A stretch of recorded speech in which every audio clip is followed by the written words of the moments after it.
โดยทั่วไปการเฮ็ดนาแม่นนำใช้แรงงานหลายสมควรโดยเฉพาะในขั้นตอนการปักดำเพราะว่าต้องได้ลกกามัดกา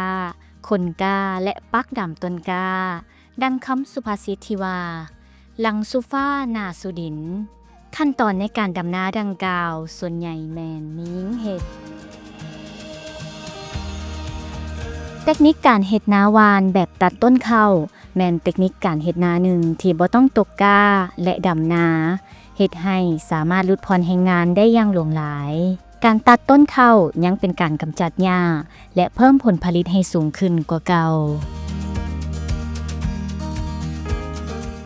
แต่ว่างัวควายกินข้าวมันบ่สม่ำเสมอฉะนั้นถ้าเฮาตัดเพียงกันมันจะแตกกอได้ทั่วทงนาฉะนั้นจึงเกิดเทคนิคเฮ็ดนาแบบใหม่นี้ขึ้นสูตรนี้หมายว่าการทดลองจากประสบการณ์ในท้องถิ่นเนาะบ่ที่งัวกินกล้วยกินและบางคนก็ปล่อยให้งัวควายเข้าร่วงกินและเฮ็ดให้ผลผลิตนั้นลื่นเกาแต่งัวควายกินนั้นมันบ่สม่ำเสมอพอจึงค่อยดัดแกะเอาจากมาตัดพอตัดนี่หมายความมันตัดพร้อมกันเกิดพร้อมกันเนาะคันว่าปล่อยให้สัตว์กินนั้นมันมีต้นต่ำต้นสูงต้นกัดก็มีต้นบ่กัดก็มีแล้วมันก็ยังลื่นบ้านเฮาเอาจากมาตัดได้ดีกว่าเก่า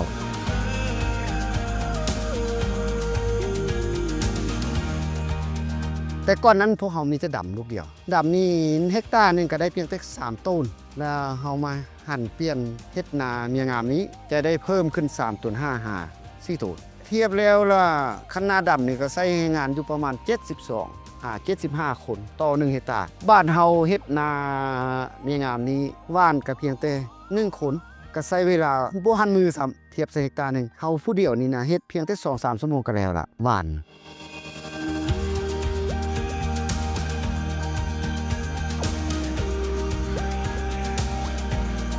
เทคนิคการเฮ็ด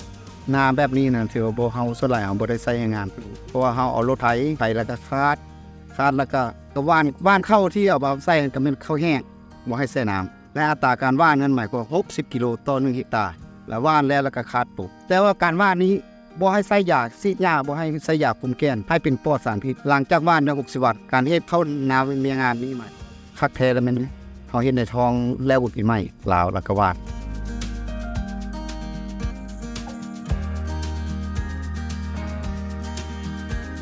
โตบาดได้60วันลังมาตัดนี่หมายก็บ่ว่าจะตัดเข้าตัดข้างหญ้าทั้งเข้าที่หมดการตัดนี่หมายว่าจ้วงไว้15-20 เซนถ้าบ่อนใดมีน้ำให้พ่นน้ำพอพ่นน้ำแล้วพอหญ้าแล้วไปคุมหน้าดินให้เฮาแล้วคุมหญ้าให้เฮาแล้วเข้าทางขึ้นมานะมีแต่เข้า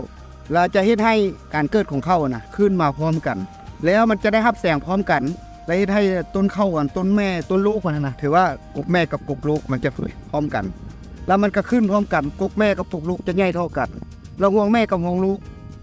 เท่ากันและจะได้สมรรถภาพนี้สูงขึ้น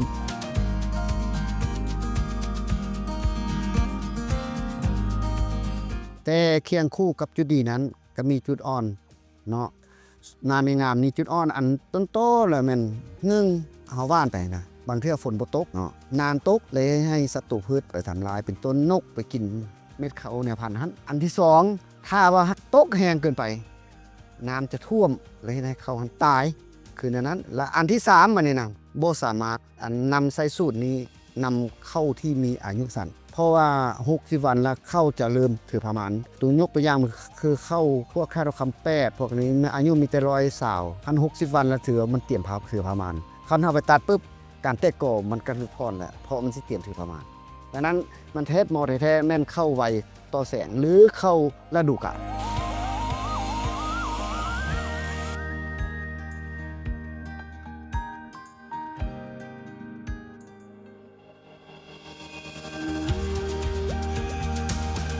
บทเรียนนี้สอดคล้องกับบรรดาหลักการนิเวศกสิกรรมดังนี้